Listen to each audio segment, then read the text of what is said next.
Welcome to another episode of Real Talk with David. I am your host, and today I'm with someone who I consider an icon right now in the real estate industry. It's someone who I've learned from on social media. I've followed for a long time.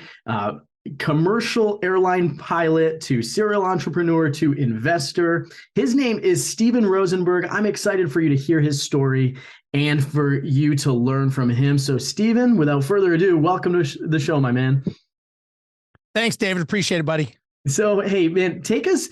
I obviously know a bunch of your story, but I want my listeners to really get acquainted with who you are if they haven't been in contact with you. And so take us back before, real estate as you're doing it today, and walk people through your story. How did you get into this business and to where you are right now? Yeah, no, I appreciate it. I appreciate the icon word. I don't know if I've heard that one before. So I appreciate that. I'll take it. Probably like many of your listeners, real estate was not my first jam in life. It wasn't the first thing I ever wanted to do. I had a regular career. I say regular. It was being an airline pilot. And it was the only thing I ever wanted to do. Didn't want to do anything else. Just wanted to fly aircraft. Got hired flying small planes originally. Then I got hired at a major airline, Continental Airlines at the time. I was the second youngest person hired there. And I was 25 years old. I had the job of a lifetime. I was flying all over the world, and it was the most safe and most secure job that you could imagine until a day in history. And that day was 9/11. Obviously, it was a tragedy for many people. For me in particular, 2 days after 9/11 was when I was given a furlough notice and said, hey, Steve, that safe and secure job that you thought you had was never safe and it was never secure. And you're about to be on the street with 50,000 other pilots. So good luck. To say you're devastated, punched. Sorry, I never realized that happened. I mean, I guess it makes sense, but yeah. I mean, I was only like 11 at the time, so I wasn't. I know. I mean, I'm dating myself. Some people start. Yeah, you watch on YouTube if you didn't see it, but so I kind of had to figure out what would I do, because all I knew how to do was one specialty, which was fly airplanes. That job possibly was not going to exist anymore, so I had to figure out what to do. I believe I was 28 at the time, and I didn't know what to do. So I started learning what do people do that make money? And a lot of things led back to real estate.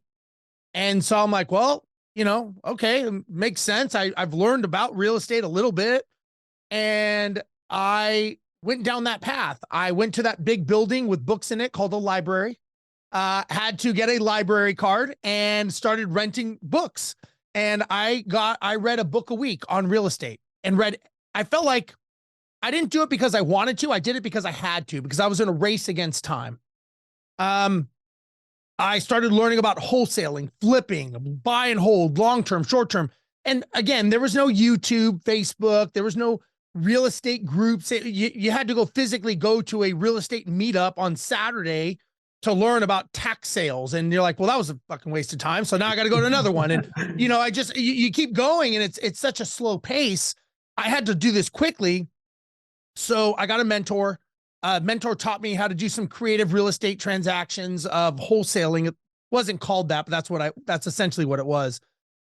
And I started doing pretty well. I learned everything. I was off to the races. I jumped into real estate. And I got my ass kicked. I got lied to. I got cheated on. I got stolen from. The quote unquote real estate professional is different than my term as an airline professional, let's just say. Different set of rules. I didn't know this. I was like, okay, there's a different set of rules to this game with these people. I have to learn that. So I learned that set of rules, and I started learning how to play that game. Eventually, I started winning more than I was losing. Started making money, made up enough money through wholesaling properties, bought an apartment complex. And then I was kind of, quote unquote, off to the races, I guess you could say. Started buying some houses. Real estate, for those of you that don't know, it has a very interesting way that just when you think you're smart enough, rich enough, all the things lined up, if it's not set up correctly, it will come like a wrecking ball and it will wreck your life without any discrimination and without any waiting for you to be ready for it. And that's what it did. My business partner and I, we bought about 40 houses in Houston. Bad houses, bad deals for us. I'm not going to say they were bad properties because we just were not running them correctly like a business. Nobody wanted them. Nobody would take them because they were so bad. So we had to basically create our own management company to manage them ourselves. And that's kind of where our story begins, because that's when we got a business coach. We said, look, this is what we did. This is where we're at. I'm an airline pilot. I got back to flying again. My business partner was in the IT world. Do we have something here? And he's like, there is a market, there is opportunity, and yes, you can scale this exponentially. However, you two are not the smartest guys on planet Earth, and you will be bankrupt in 6 months because you don't know how to run a business. So we hire the guy on the spot. So now we have a business coach. We don't even know what we're doing, but we took that coach. We stayed with him for 7 years. We built the fastest growing management company in the state of Texas. We scaled to over 1,000 properties in 3 major states. 60% of our company was outsourced to virtual assistants in Mexico. I was doing tours around Australia, around the United States, about how an airline pilot took systems, structure, procedures, and injected that into the model of a real estate company. And essentially that's what we did. We ended up selling our company to a venture capital firm. I started doing some stuff with them as a VP, and then I started doing stuff with Bigger Pockets and all the other people. But what everybody was so interested in was how I was still a pilot that whole time building a business. And me and my partner built a business, built it to 7+ figures. I mean, we had a very large exit. And the whole time it was running on its own because we were using the airline methodology and systemization. And if you go to an airport, if you ever fly on a plane, if anyone watching ever flies a plane, when you go to the gate and you watch that plane come up to the gate, there's a lot of things that are happening. It looks like chaos, but it's this controlled dance. And so you look at that dance and you're like, that happens 24/7, anywhere in the world, every second of the day, this is happening. It's not that the people are good, it's that the systems have created this dance. So I thought, why can't we just do this in the real estate business? I don't understand. Why can't we create systems, outsource to virtual assistants, all have checklists, deal with emergencies, what airlines do? And that's kind of what we did. And that's what I do now is I teach people, real estate investors, business people, agents, how to make their business run without them. Well, that's crucial. It's something that I want to dive in deeper to, because as the majority, it's no secret, the majority of agents out there do a couple deals on average. The majority of investors out there might do a couple, flips per year. They're not scaling it. And what's probably holding most of them back are those systems and processes. I want to pick up on a couple quick things that you mentioned though, Steve. When you were having this big, scaling effect in your business, you were doing so with virtual assistants, you said. And if I have my timeline correct, that was back in like around what years? This was, we officially started the company 2012. We sold it in 2019. This is about 2015. And again, we went all over the world looking for the best ones, went to standard places in Asia, which they work. It just wasn't working for us in our business model because we needed to have a certain audibilization when it comes to business, because it's not A to B, right? We don't live in a vacuum. We had a lot of luck going down to Mexico. We got virtual assistants. We had 25 of them working for us. Wow. Best thing we ever did. We were so good that I actually started my own company in Mexico, placing them for real estate investors, business owners, which I still do today, where we place them for them specifically per that disc profile of what that person needs. Because if COVID taught us anything, besides there's a lot of stupid people out there, but if it taught us anything, it was that you can run a business and you don't need to be next to each other. Mm-hmm. And so we were already doing that. We were using checklists, systemizations. The reason most people don't like virtual assistants is because it shows the weakness in their own business model. But if you say that you own a business, and some agents say they have a business, or investors, and my question to them is, If you cannot walk away for 3 days, 3 weeks, or 3 months and it operate without you, you don't own a business, you own a job. And it's probably a low paying job for the amount of time you put into it. But 100%. the business is there. The systems are there. People just choose to prioritize the wrong things, because creating a business is not rocket science. It's not complicated. It can be done. It's done all the time. It's like I tell agents all the time. Let's say you take Scottsdale, right? I'm doing that event in Scottsdale next month. I told you, you take Scottsdale, Arizona. There are some agents that make no money, and there's some agents that are just killing it. All that money is flying over your head every single day. The reason they don't capture it is because if they're not a $5 million agent, a $50 million agent, they're never going to see those deals. So what I've learned, it's not the tactical part of doing the job. It's the mental part of becoming that person. So I tell people all the time, if you're not a $100 million agent, you're not going to see $100 million deals crossing your path, because you're not that person. You've got to talk like a $100 million agent or an investor. You've got to say the words they say. You've got to act the way they act, and you've got to take the actions that they take. You're a $50,000 agent, and it doesn't work, because you know, it's like when you go to sleep, you have to act like you're asleep first before you fall asleep. You have to act like a $100 million investor before you become that $100 million investor, because you've got to build the business as a $100 million business. And so a lot of people have that mental block of all the things they can't do, but it's being done. The money's flying over their head every single day. So when people tell me like, oh, there's no business, so there's no transactions going on in the state of Arizona at all, like nothing, like it's dead. No, it's happening. Okay, so maybe it's you that's looking at the looking glass, and you're misreading what's going on. Transactions are happening. Just the view that you have is what's wrong. And that, again, that's just my opinion. I could be way off, but I doubt I am.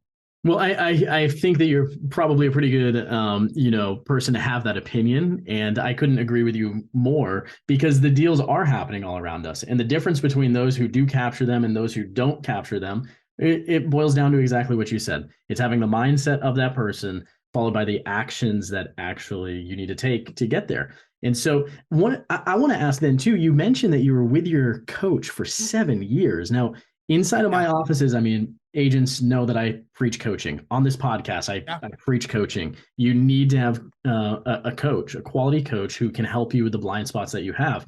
And it sounds like that coach called you out really blatantly first and said, hey, you're going to bankrupt this because you're not a business person. But you also thought like an airline pilot. You thought in terms of processes. So can you really quickly describe like your relationship that you were able to maintain with that coach for so long? Because I know right now, I mean, a lot of agents have a coach for 1-2 years, and then they're like, oh, this isn't working anymore. I'm really interested in how you made that relationship work for that long.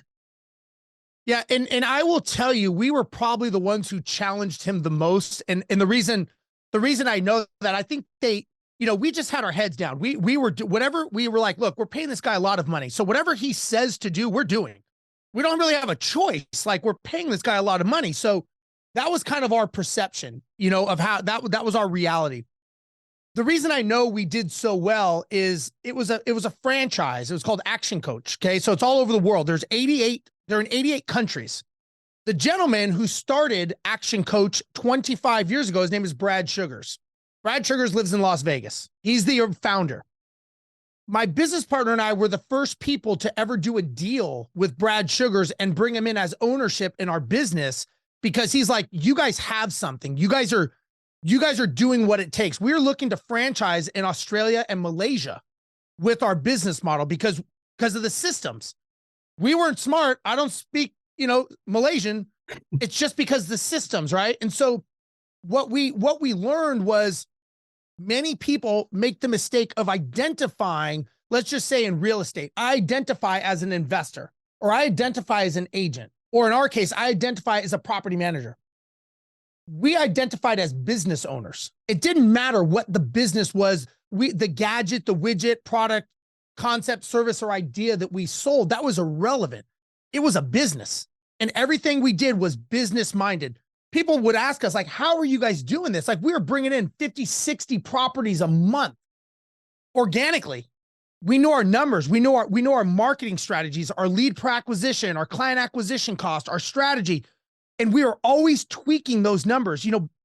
Business is very boring. It's all about numbers and data. It's not the sexy sales that everybody thinks about.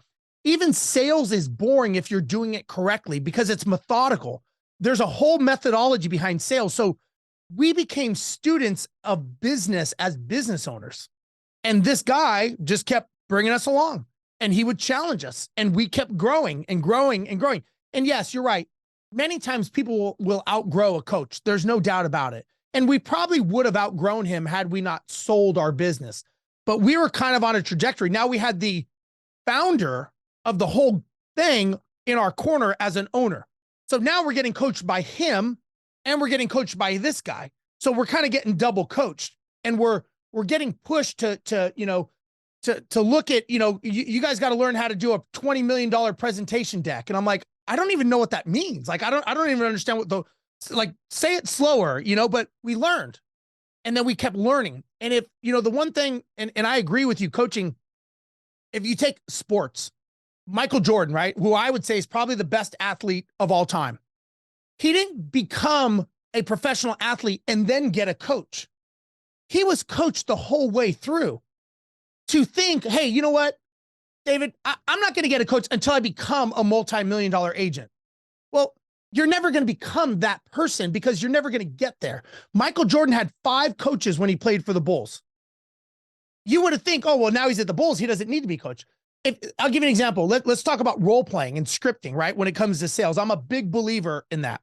And I tell people, I'll ask them, like, how often do you practice your scripts? How often do you role play? Oh, I don't do that. It's not me, right? I always say it's not me. I'm like, okay. So if I played, let's say for the,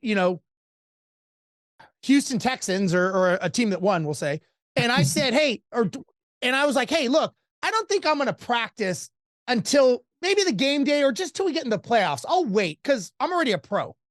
How long would I be on that team? So you get a professional athlete, a basketball, Tiger Woods. How often do you think Tiger Woods practices for a golf game? Michael Jordan. These guys practice 8 hours a day for one game. Now you're telling me they're professionals. They make their living off of their craft of what they do.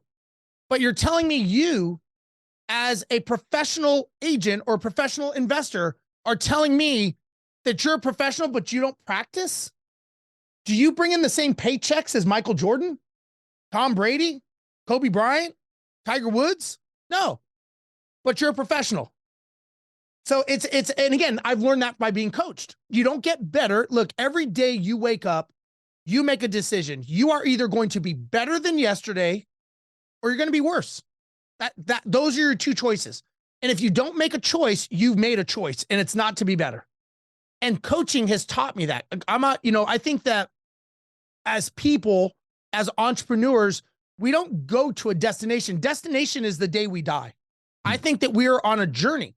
And I think that, in my opinion, and you could say I'm wrong, but my opinion is the things we learn along the way are part of the journey. And I talk to a lot of people, and I'm sure you do too, where we say, like, oh, why'd you become an investor? Why'd you become an agent? The number one thing I hear all the time is freedom, right? I wanted my freedom. So I'll ask them, well, how's that working for you? Oh, I don't have any freedom. I'm busy all day. I'm putting out fires.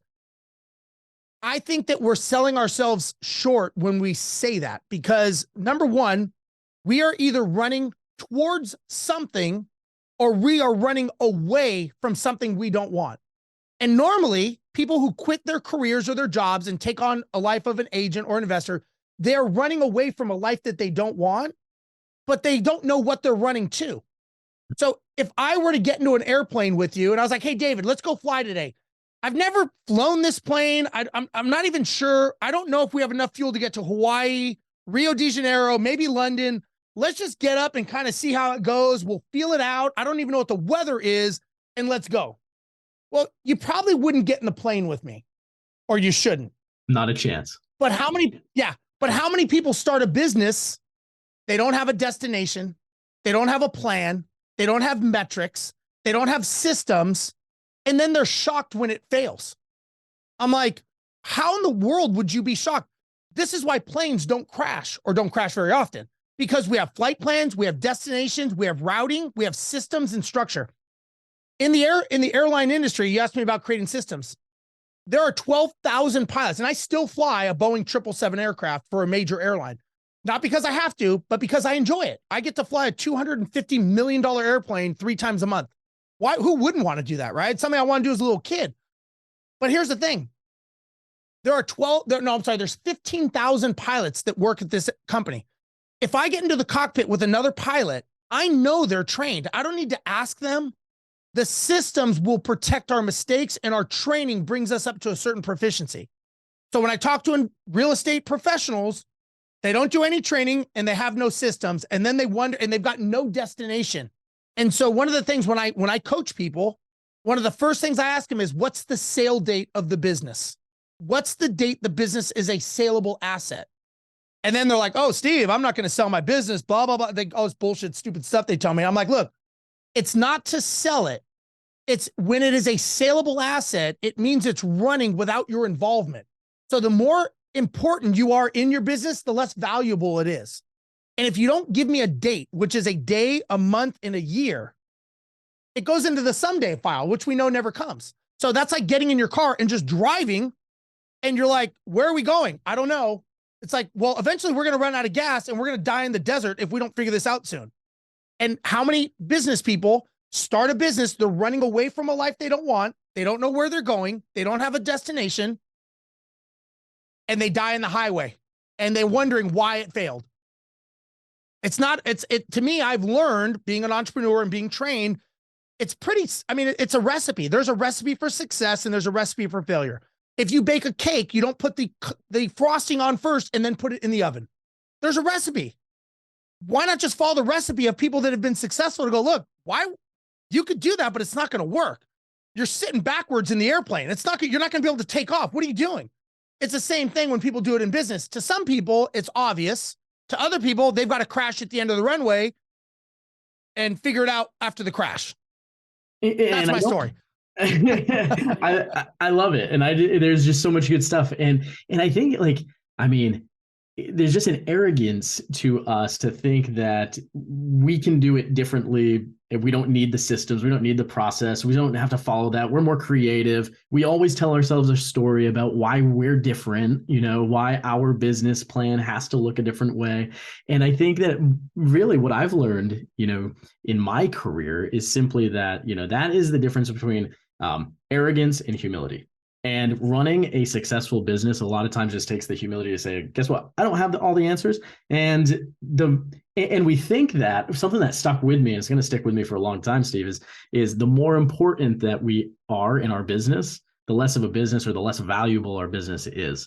And so I want to talk a little bit more about processes, because I find that people, especially that are good at sales, tend to not be great at, hey, making a checklist, figuring out what the process is, getting from A to Z. Sometimes they're really good at getting someone to agree with them, but they don't know how to replicate that. So like when you're talking with someone about processes in their business, where are you taking them first? How are you helping them get better at the process of documenting processes? Yeah. So, okay. First of all, let me just say, I'm a big believer that you play to people's strengths and you outsource their weaknesses. Okay. Now, I think that, and I know this, that there are certain personality profiles for certain roles in a company, right? So I'm familiar with DISC. I'm not sure what your team uses. Is great. Okay. So I'm DISC is what I use. So if you look at a salesperson in the DISC profile, they're a high I with a D backup. That's what they are. They're very social. They're chatty. They get along, but they'll go for the close, right? They'll make the decision. That inherently is not a good person. That's a C, which is systems and structure and checklists. So what does a salesperson do? They make money. They make money for the company. How do they make money? Like normally a salesperson is the only one who makes money for the company. When you think about it, that's the income producing side of a business. When you look at marketing, makes the phone ring. Sales answers the phone and turns them into clients. Operations processes it, and accounting pays everybody. So if you look at the organization chart, if you will, that's the org chart of any company. I don't care if you're, American Airlines, United, Frito-Lay, Keller Williams. That's how a business works. So if we think along those lines of marketing, sales, operations, so the operation side is normally a CD, right? I'm a believer that if that person is not closing contracts as a salesperson, they're not making me money as an owner. So I want to clear everything away from them. I want Michael Jordan taking it to the hoop every time. I don't want him sweeping the floors. That's not his skill set. That's what Scottie Pippen's for. That's what Dennis Rodman's for. I'm probably saying people you don't know back in my age, but hey. I'm not that young. Just saying. I respect those 95, 96 Bulls. Come on. Okay. So, and when you think about that, I play to the strengths. So I'm a big believer. You know what? If you're Michael Jordan, close deals. Do what you got to do. Let me get you an assistant to offload your paperwork, because normally we all know if someone is good in sales, they're going to be horrible at paperwork. But what do we do? We hound them and we bitch at them and we complain to them. You're taking away their strength of closing deals. Let them do what they do. Give them the team to offset them. So I was a big believer that when we had salespeople that were rock stars, they had their own virtual assistant. I want them close. The only thing they do is close deals. You know what? Your job is to follow after them. You are there to play cleanup. Make sure all the paperwork's done. Make sure everything's loaded. I want them closing deals. I want their calendar full of appointments. So to answer your question, you don't teach a salesperson how to create the systems.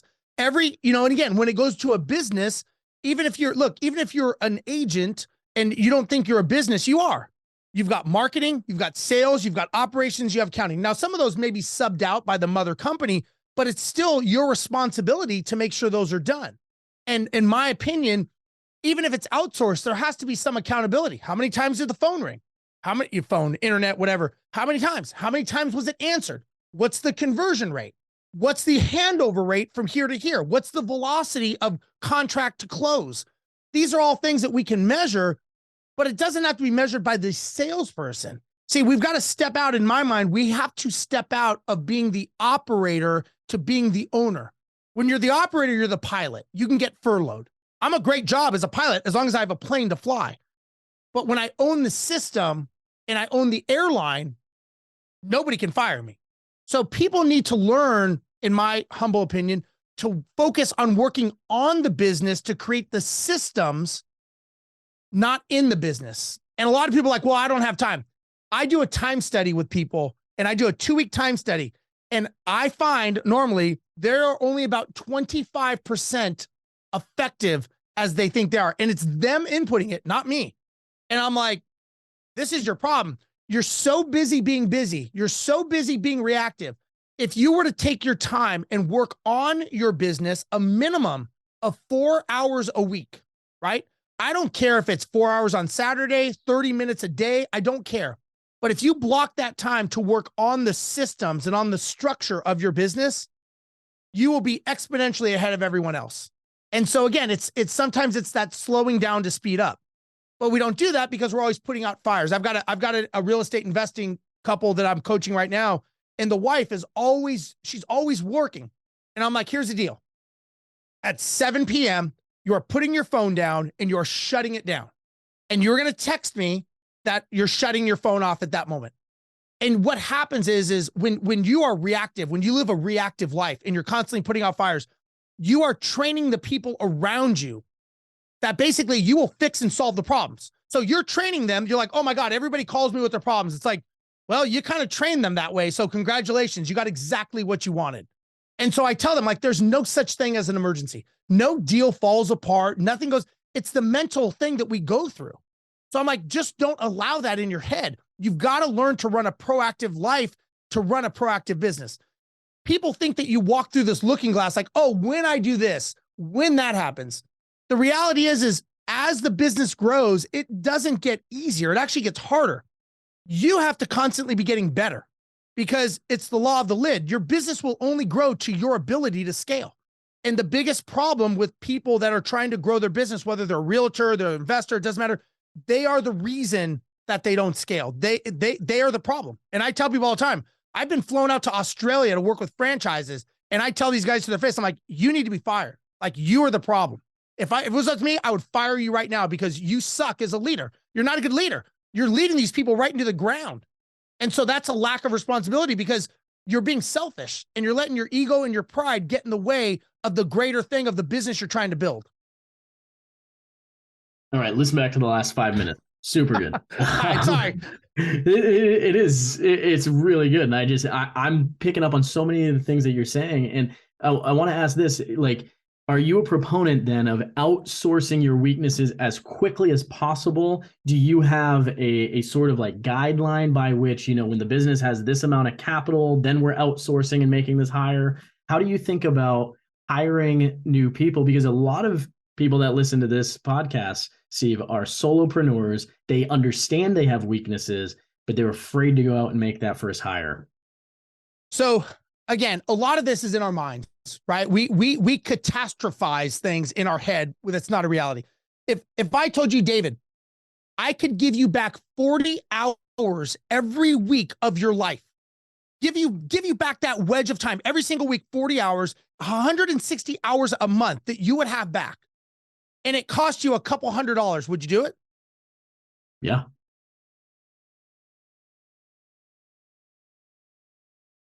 You would probably, did you lose me?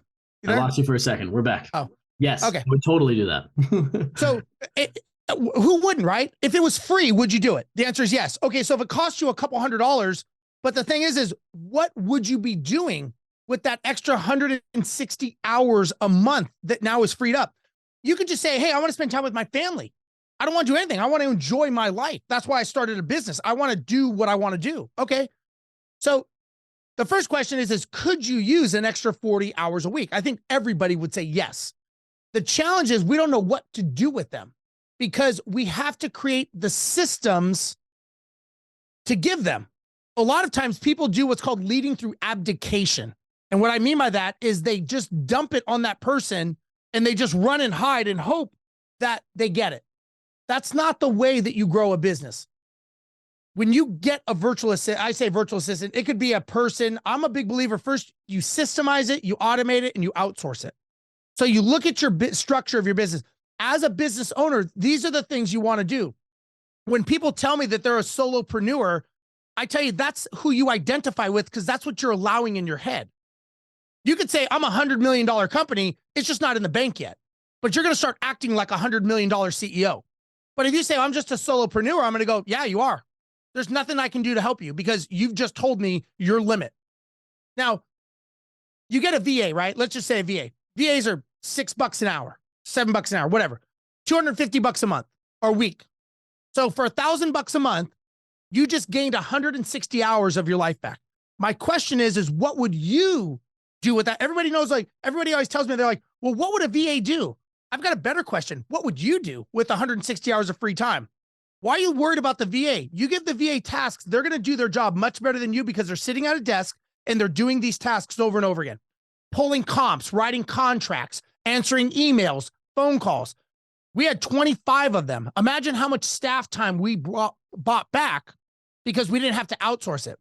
But the question is, what are you going to do with 160 hours a month now? How? Because now you're going like, oh shit, I've got to actually do stuff that I'm not comfortable doing because as operators, we're so used to being busy. It's like, don't look over here. I'm just busy being busy. I'm just driving around the subdivision all day. I'm not going anywhere. I'm just driving around. It's like, no, you got to get out on the road, man. You got to go make some calls. You got to shake hands, kiss babies, make deals happen. So that's the biggest thing I found is when people talk about virtual assistants, it's not the VA, it's them. They don't know what they would do with their time. And that's the biggest problem I've learned with VA. So to answer your question, getting a VA and training a VA, it's very, very easy. It's not rocket science. They know what they're doing. They're very sharp. You've just got to give them direction of what you want to do. And I mean, look, people use them all the time for a reason. They are great employees. They're a great form of leverage. But is the person hiring that VA actually being the leader? Are they being the boss and the CEO, or are they just being an operator and they want to work side by side with that person? Because again, you've got to think it first. And many people have that mental block. I'm just a solopreneur. You're right. And you're probably going to die on the vine. You will run. It will beat you into the ground. I guarantee it every single time. So I agree with them. I'm like, yeah, there's nothing I could do. So a lot of it, again, comes back to this, like, kind of this relationship with control and not having to control everything, because there is this, like, safety and comfort in being busy and instead stepping out and being able to look at the business from the outside and not just relinquish some control. And I think that's something that so many people struggle with. So, all right, and a lot of that is ego and pride. Yeah. Yeah. So let me ask you this. What is the one area in businesses that you consult and coach with, specifically in the real estate space, Steve? Like, what's the one area that you see, scaling businesses struggle with over and over and over? The leader, mindset of the leader. That it's as simple as it sounds. It's that simple. It's the law of the lid. The leader is the problem. If I can get them to understand that their job is not to be the guy who or girl who does it all, and that a business runs off of leverage, scaling, and systemization, I don't need to teach them how to do what they do better. They know what they're doing. I'm not going to teach them to be a better agent. I'm not going to teach them to be a better investor. I work with clients all over the world, roofers, contractors, property managers, investors, agents. I don't teach them how to do their job better. I ask them the questions like, is this what you should really be doing? Is this where you should be spending your time? Or do you outsource it and leverage it so that through a system, a structure, automation, it's them. It's working on them. When I coach people, especially my high-level coaching clients, after about a month or two, they're like, you're not really just teaching me business, are you? I'm like, it's never about the business. You have to be a successful person to do successful things, to have a successful outcome. It's you. You're the one I need to fix. It's not your business. You're already successful. You just have to see it first, and you've got to become that propellant that grows the company. So as someone who has grown really big businesses, had big exits, and continues to grow, and how do you expand and raise your own lid? What are the things that you do? Dude, I still get coached. I up my game with higher coaches. I try to be around people. I do these high level masterminds. I'm doing one in Scottsdale. But I bring in people selfishly that I want to learn from. I brought in Brad Lee, who owns Lightspeed VT. I brought in a guy named the Iron Cowboy, 50 triathlons in 50 states. This one, I'm bringing in Nick Santanastasso. I bring in people that I want to learn from, and I become friends with them. And then we start having conversation. We go, hey, we should do something together. So I use my events as a platform everybody can learn from, but I want to meet them. I selfishly want to hang out with them. I want to hang out with the guys that say, hey, we should jump in the private jet and go to Cabo this week. And I'm like, sounds good to me, man. Let's do it. Yeah, let's do it. I want to be around those people. So that's how and again, we all get that imposter syndrome. Don't get me wrong. We all have it. We all are like, man, I don't know if I can hang out with Brad Lee, but it's like, once you get to know him, you're like, he's a normal guy. He just thinks bigger. He has bigger aspirations. He's thinking 8-figure businesses, right? Some people are thinking 7. He's like, I own 3 8-figure businesses. What I do. Okay, cool. So what does he do different? He doesn't work harder than me. He just puts his energy towards different things. So I'm like, well, if he could do it, why can't I learn from him how to do the same thing? And the thing is, if you're a black belt, you're not going to learn by training with white belts in martial arts. You're going to learn by training with higher black belts. But I've got to offer something to them. Right? I've got to offer value to them. You can't be the person that's always sucking stuff away from them. So you've either have to pay them to come speak at your events, or you've got to give them some value, because as you get more successful, everybody takes. There's takers. There's a lot of takers in this world. And so you start becoming very weary of takers, because everybody wants, nobody gives. The ones that give, you go, okay, like me, I'm probably the most connected person from the bigger pockets world to property management to businesses. I'm very, very connected from cross channels of people. And when I coach people, I open my Rolodex to them, because I'll vouch for them. Because when I call Brad and go, hey, Brad, can you have this guy on your show? He's a good guy. Brad will at least talk to the guy, because it comes from me, because I've never asked him for anything. So there's a level of respect of givers and takers. And a lot of people don't understand that. I think a lot of people that are trying to level up their, the people that they spend time with, they know they need to come from value, but I think sometimes they ask themselves and come up with a loss for how they bring value to that other person. Is there any just like tactical advice that you have? If I'm, let's say, someone who's making $500,000 a year, And I want to level up and be in those circles with those people that are running the 7, 8 figure businesses. What's the tactical value that someone can bring? So that's a good point. And so the question is are you a $500,000 CEO or are you a $10 million CEO that just hasn't made that much money yet? So how do you think? How do you talk? Right? What words do you use? So the thing is just, you don't have to give anything except yourself, being open, not asking. So I've got a guy, he's a good friend of mine. He has a $38 billion company. He came and spoke at my event. He's like, hey, I'll fly the jet down. We'll have lunch. I'm like, oh, you don't need to do that, man. I'm like, I can go to you. He's like, no, he's like, that's what I do. So I go and I meet with him. Really good guy. His name's TW Mock. Very well known in the construction disaster recovery world. Great guy. And he was asking like, well, what do you want? I'm like, I don't want anything. I just want you to speak at my event. I'll pay you. He's like, but everybody wants something. I'm like, I don't want anything. I'm like, I just want to know you. So I've known this guy for a couple years now, never asked him for anything. And I'm valued because I don't take, I give. I introduce people to people and I never ask for anything. That's just me, right? Everybody has their own way of doing it. I'm just one of those people that when I make a connection, people know that there's a lot of value behind it because I never take from people. I don't ask. When I do ask for a favor, without a doubt, it's done. You know, when I say, hey, do you want to come speak at my event? This is what I can do. They're like, yeah, man, absolutely. We'll come hang out, shoot the shit. I mean, I had Brad Lee. He spoke for 3.5 hours at my mansion event in Houston a couple months ago. He was just hanging out. And I was like, he's like, yeah, I may keep going. I'm like, dude, it's up to you, man. Whatever you want. But again, that's you got to worry more about creating relationships. And sometimes if you think that you're a $500,000 CEO, you're going to act like a $500,000 CEO. And again, black belts don't want to hang out with white belts. Yeah. Yeah. Really, really good advice. I love this. I love how a lot of our conversation has just delved into mindset, because I think especially over the last 6 to 8 months, like I mentioned to you before, a large majority of my audience is agents, high performing agents. And with the shift in the market over the last 6 months, you know, they've gotten beat up. And the constant refrain in my like messaging to them is just, it is mindset. And what you're sharing here is so helpful. So I'm so appreciative for it. More than someone's success, Steve, I'm fascinated by how people have a failure or a perceived failure and how they learn from it. So I'm curious if there's something in your career where, you know, some people may label it as a failure that you could share with us where you just like learned at a super high level, and maybe any of the lessons that someone else can learn. Yeah, no, that's a great question. I think a lot of times I go back to ego and pride, and we think that failures define us, right?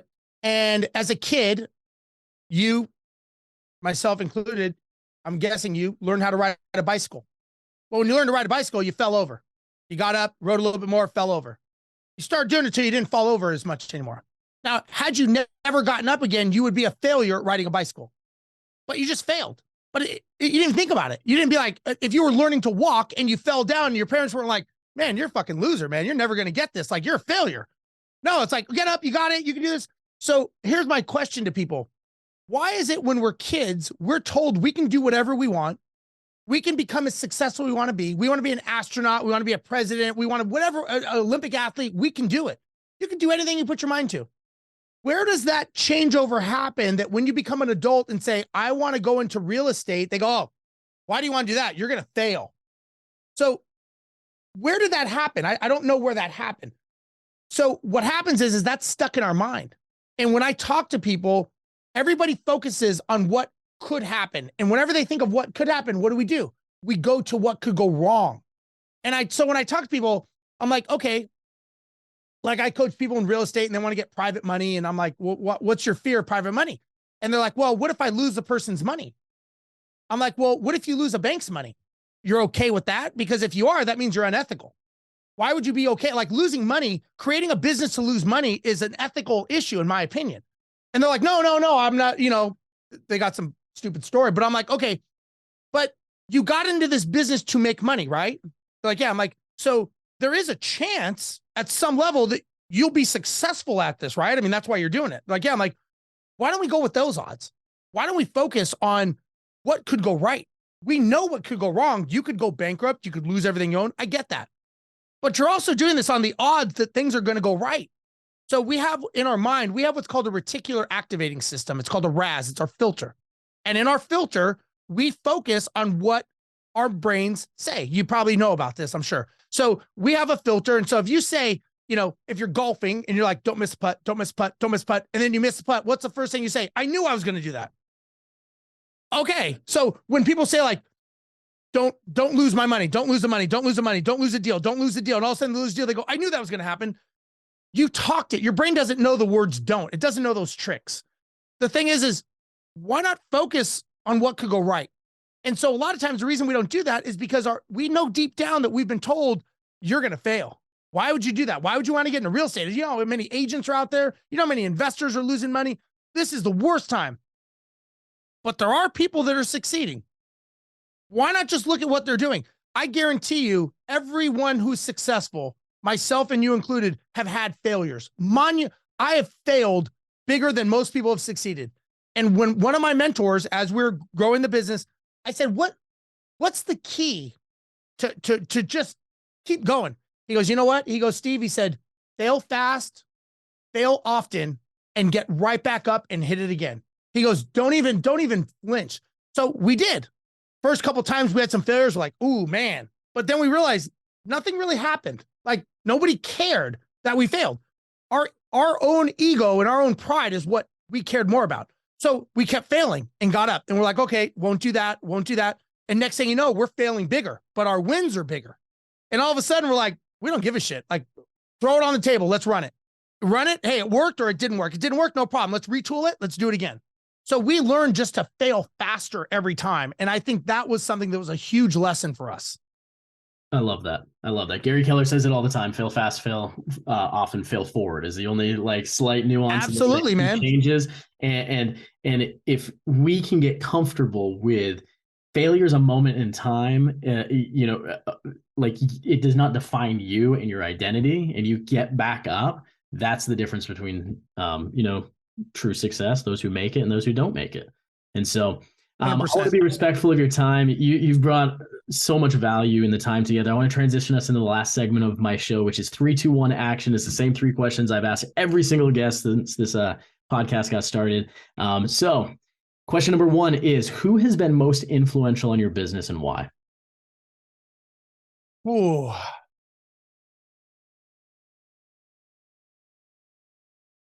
I would say my wife and my son. My wife for standing by me when I was doing stupid shit. My son, he bought his first rental property at 14 years old. And that really meant a lot to me. And he taught me how to create memories. And he taught me how to enjoy life. Not to get sentimental, but my son passed away on a motorcycle about a month ago at 19 years old. And I learned a lot from my son in his 19 years that as entrepreneurs, we're so busy being busy, caught up. And when my son's funeral service happened and there was pictures, and my son had been to 19 countries, he owned a rental property, he had all this stuff, and all these pictures were coming up.